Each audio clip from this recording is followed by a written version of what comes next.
Você já reparou como existe um tipo específico de cansaço que não melhora com sono? Não é exaustão física, é algo mais profundo.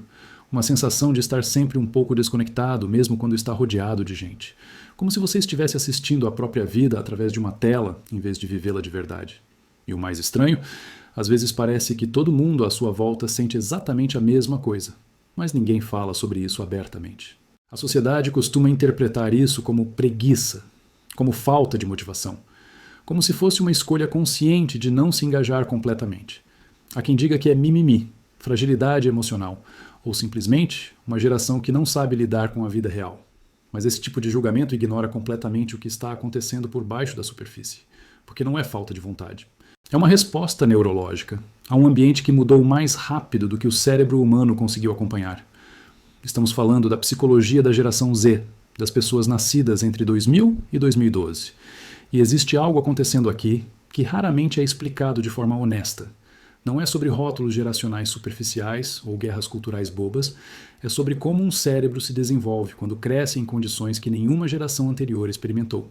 E as consequências disso são profundas, reais e frequentemente invisíveis para quem está de fora. O cérebro humano se desenvolve em resposta ao ambiente. Isso não é filosofia, é neurociência básica. Nos primeiros 25 anos de vida, o córtex pré-frontal, a região responsável por planejamento, regulação emocional e tomada de decisão, ainda está em formação. Durante esse período, cada experiência repetida molda fisicamente as conexões neurais. Se você cresce em um ambiente estável e previsível, seu cérebro aprende a confiar no futuro. Se você cresce em incerteza constante, seu cérebro aprende a esperar ameaças. A geração Z cresceu em um mundo que parecia estar sempre à beira do colapso. Não metaforicamente, literalmente. Crises climáticas, pandemias, recessões econômicas, tiroteios em escolas, polarização política extrema. Tudo isso transmitido em tempo real, direto na palma da mão, desde a infância. O cérebro de uma criança de 8 anos em 2008 não conseguia distinguir entre uma ameaça real e uma notificação sobre uma ameaça acontecendo do outro lado do mundo. Para o sistema nervoso, ameaça é ameaça. E quando a ameaça é constante, o cérebro entra em modo de sobrevivência permanente. Isso tem um nome: ativação crônica do sistema de estresse. Quando o córtex pré-frontal está em desenvolvimento, e o sistema límbico, a parte mais primitiva do cérebro, está constantemente ativado por estímulos de perigo, algo fundamental muda. O cérebro prioriza a sobrevivência imediata em vez de planejamento de longo prazo. Isso não é uma escolha, é uma adaptação. E explica muita coisa. Explica por que planejar o futuro pode parecer absurdo quando o futuro sempre pareceu incerto. Explica por que compromissos de longo prazo parecem irreais quando nada ao redor parece estável. Explica aquela sensação de estar constantemente esperando que algo ruim aconteça, mesmo quando, objetivamente, está tudo bem no momento. O cérebro aprendeu que a segurança é temporária, e desaprender isso é extremamente difícil. Mas tem outro elemento fundamental que moldou essa geração: a hiperconectividade digital. Não estamos falando de passar muito tempo no celular. Estamos falando de crescer em um ambiente onde sua identidade, suas relações sociais e sua percepção de valor pessoal estão vinculadas a sistemas de feedback quantificável e público. Curtidas, visualizações, comentários. Isso não é apenas distração. É um ambiente social completamente novo, e o cérebro adolescente é especialmente vulnerável a ele. Durante a adolescência, o cérebro passa por um processo chamado poda sináptica. Conexões neurais que não são usadas são eliminadas, e as que são reforçadas se tornam permanentes. É o período em que aprendemos quem somos socialmente. Historicamente, isso acontecia em ambientes pequenos e relativamente seguros: família, escola, comunidade local. Para a geração Z, isso aconteceu em plataformas onde o feedback social é instantâneo, público e muitas vezes brutal, onde a comparação não é com seus colegas de classe, mas com versões editadas e performáticas de milhões de pessoas. O resultado disso é uma hipersensibilidade à rejeição social. Estudos de neuroimagem mostram que, para cérebros que se desenvolveram nesse ambiente, a rejeição social ativa as mesmas regiões cerebrais que a dor física. Não é dramático, não é exagero, é literal. O cérebro registra a exclusão social como ameaça à sobrevivência, porque, evolutivamente, ser expulso do grupo significava a morte. Agora imagine crescer em um ambiente onde a exclusão é visível, quantificável e acontece centenas de vezes por dia. E aqui está o paradoxo. Ao mesmo tempo em que essa geração está hiperconectada, ela também é uma das mais solitárias. Porque conexão digital não é o mesmo que conexão humana. O cérebro precisa de presença física, de contato visual, de sincronização emocional que só acontece quando estamos fisicamente próximos de alguém. Sem isso, mesmo cercado de amigos online, o sistema nervoso continua interpretando a situação como isolamento. E isolamento crônico tem efeitos profundos na saúde mental. Aumento de ansiedade, depressão e aquela sensação persistente de vazio que não tem explicação óbvia. Mas seria simplista culpar apenas a tecnologia, porque tem outro fator crítico: a pressão econômica e social. A geração Z está crescendo em um mundo onde as regras que funcionavam para as gerações anteriores simplesmente não se aplicam mais. Estudar não garante emprego. Trabalhar duro não garante casa própria. Seguir os passos certos não garante segurança.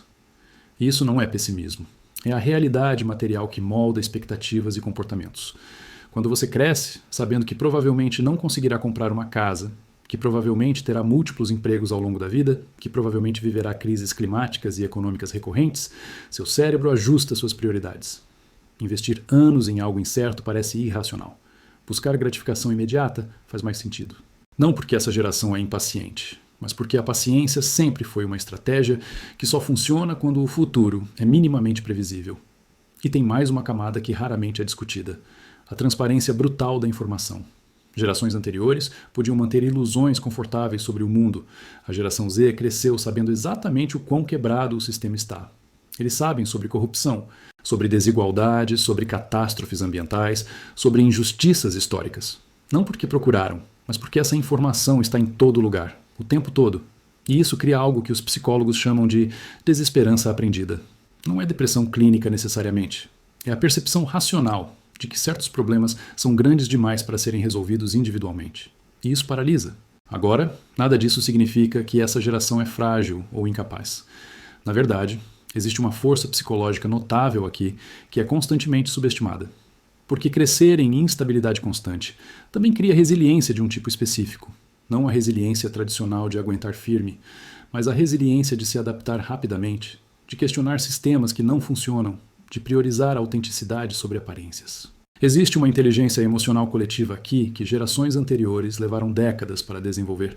A geração Z fala abertamente sobre saúde mental, desafia normas sociais ultrapassadas, rejeita a performatividade corporativa, valoriza diversidade e inclusão não como slogans, mas como necessidades reais. Isso não é ingenuidade, é consciência. E essa consciência vem justamente de ter crescido vendo as consequências de sistemas que ignoraram esses valores. Mas essa consciência tem um custo, porque quando você vê os problemas claramente, quando você entende as estruturas que perpetuam o sofrimento, é difícil não carregar o peso disso. É difícil não sentir responsabilidade. É difícil não sentir culpa por viver em um mundo injusto, mesmo quando você individualmente não criou essas injustiças. E isso gera algo que parece contradição, mas é perfeitamente coerente. Cinismo e idealismo ao mesmo tempo. A crença de que o mundo pode ser melhor, combinada com a dúvida profunda de que isso realmente acontecerá. Então não, essa geração não é preguiçosa, não é frágil, não é mimada.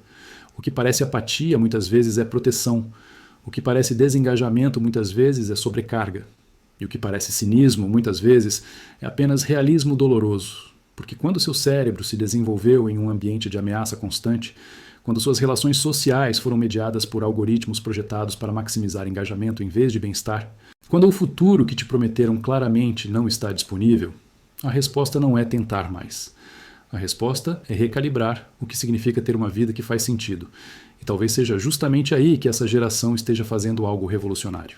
Não nos protestos, não nas redes sociais, mas na recusa silenciosa de aceitar definições antigas de sucesso, de produtividade, de normalidade, na insistência de que saúde mental importa mais do que desempenho, de que autenticidade importa mais do que imagem, de que conexão real importa mais do que conexão digital.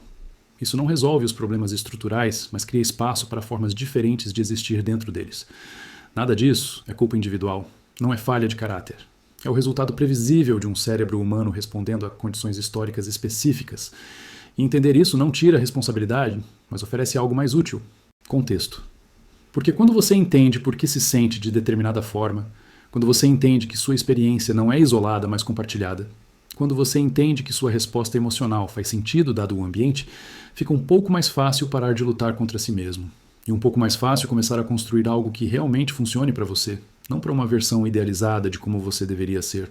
Se isso ressoou, se alguma parte disso tocou em algo que você sente, mas raramente consegue nomear, talvez valha a pena continuar explorando essas camadas.